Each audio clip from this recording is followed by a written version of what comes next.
You, John Fitzgerald Kennedy, do solemnly swear I, John Fitzgerald Kennedy, do solemnly swear that you will faithfully execute the office of President of the United States that I will faithfully execute the office of President of the United States and will, to the best of your ability, and will, to the best of my ability, preserve, protect, and defend the Constitution of the United States. preserve, protect, and defend the Constitution of the United States. So help you God.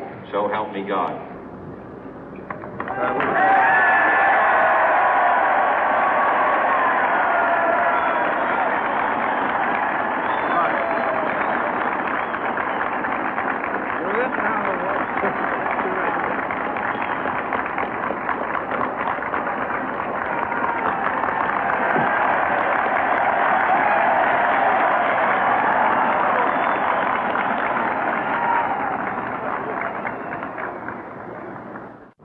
Vice President Johnson, Mr. Speaker, Mr. Chief Justice, President Eisenhower, Vice President Nixon, President Truman, Reverend clergy, fellow citizens.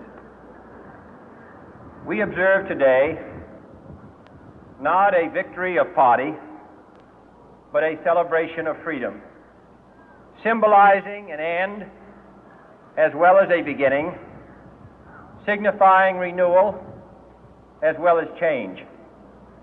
For I have sworn before you and Almighty God the same solemn oath our forebears prescribed nearly a century and 3/4 ago.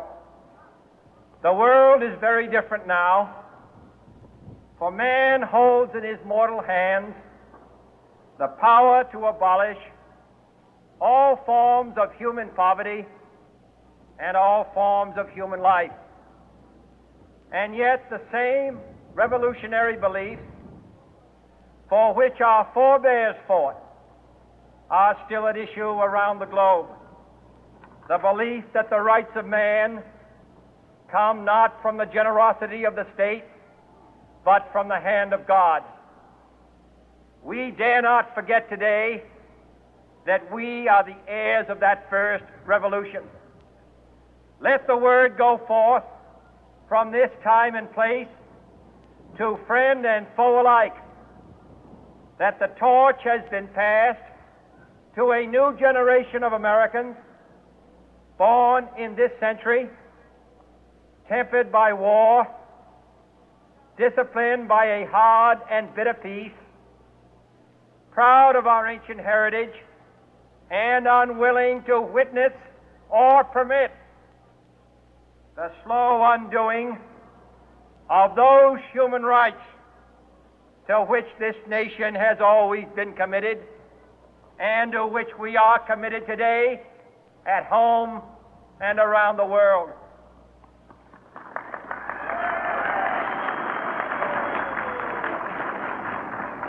Let every nation know, whether it wishes us well or ill, that we shall pay any price, bear any burden, meet any hardship, support any friend, oppose any foe to assure the survival and the success of liberty.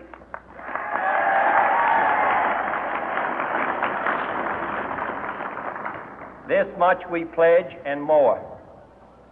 To those old allies whose cultural and spiritual origins we share, we pledge the loyalty of faithful friends. United, there is little we cannot do in a host of cooperative ventures.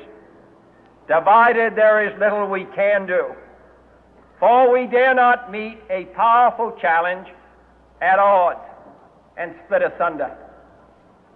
To those new states whom we welcome to the ranks of the free, we pledge our word that one form of colonial control shall not have passed away, merely to be replaced by a far more iron tyranny.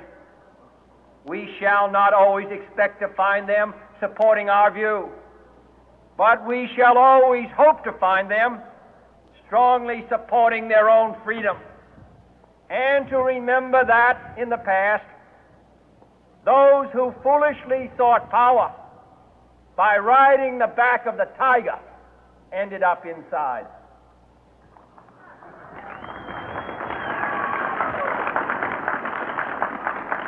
To those people in the huts and villages of half the globe struggling to break the bonds of mass misery, we pledge our best efforts to help them help themselves for whatever period is required, not because the communists may be doing it, not because we seek their votes, but because it is right.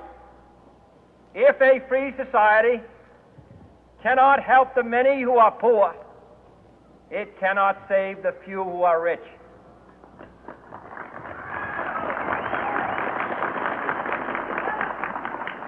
To our sister republics south of our border, we offer a special pledge to convert our good words into good deeds, in a new alliance for progress, to assist free men and free governments in casting off the chains of poverty. But this peaceful revolution of hope cannot become the prey of hostile powers. Let all our neighbors know that we shall join with them to oppose aggression or subversion anywhere in the Americas. And let every other power know that this hemisphere intends to remain the master of its own house.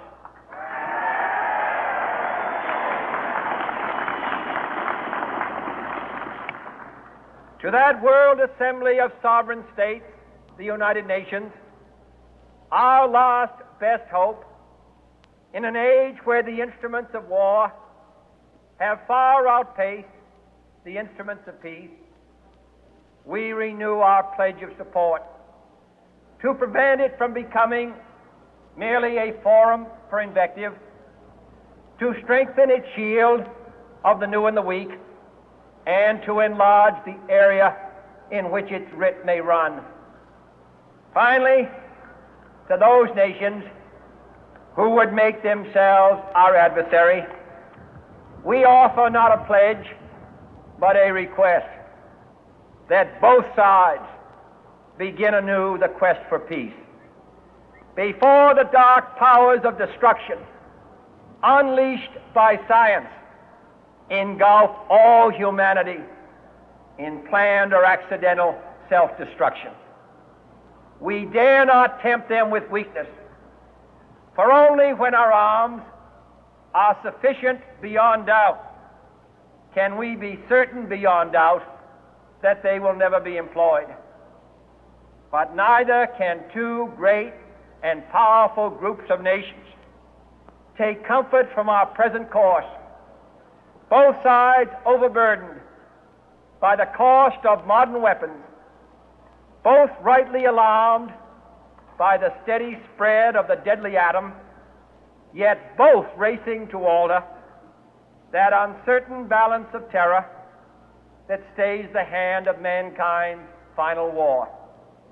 So let us begin anew, remembering on both sides that civility is not a sign of weakness, and sincerity is always subject to proof. Let us never negotiate out of fear, but let us never fear to negotiate.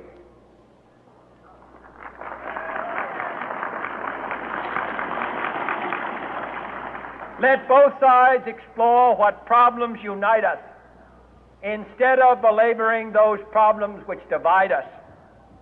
Let both sides, for the first time, formulate serious and precise proposals for the inspection and control of arms, and bring the absolute power to destroy other nations under the absolute control of all nations.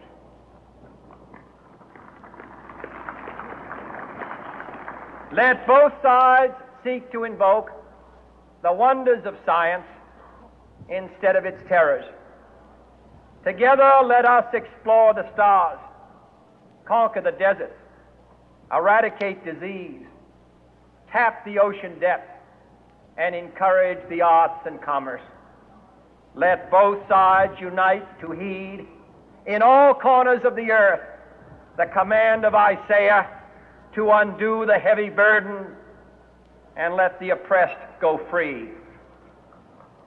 And if a beachhead of cooperation may push back the jungle of suspicion, let both sides join in creating a new endeavor, not a new balance of power, but a new world of law, where the strong are just and the weak secure and the peace preserved. All this will not be finished in the first 100 days, nor will it be finished in the first 1,000 days, nor in the life of this administration, nor even perhaps in our lifetime on this planet. But let us begin.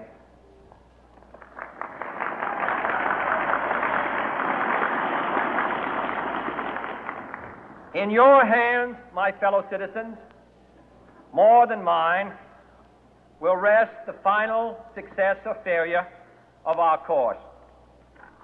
Since this country was founded, each generation of Americans has been summoned to give testimony to its national loyalty. The graves of young Americans who answered the call to service surround the globe.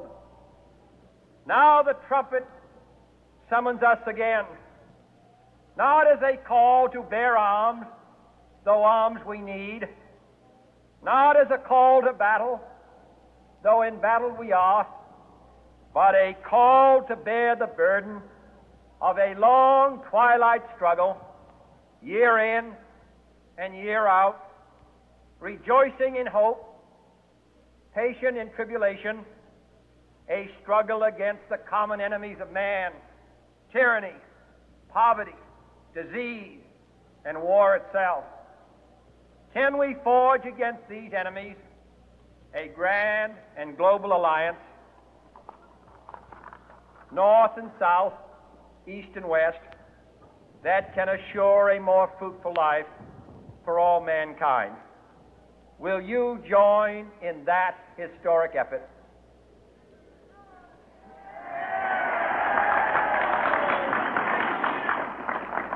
In the long history of the world, only a few generations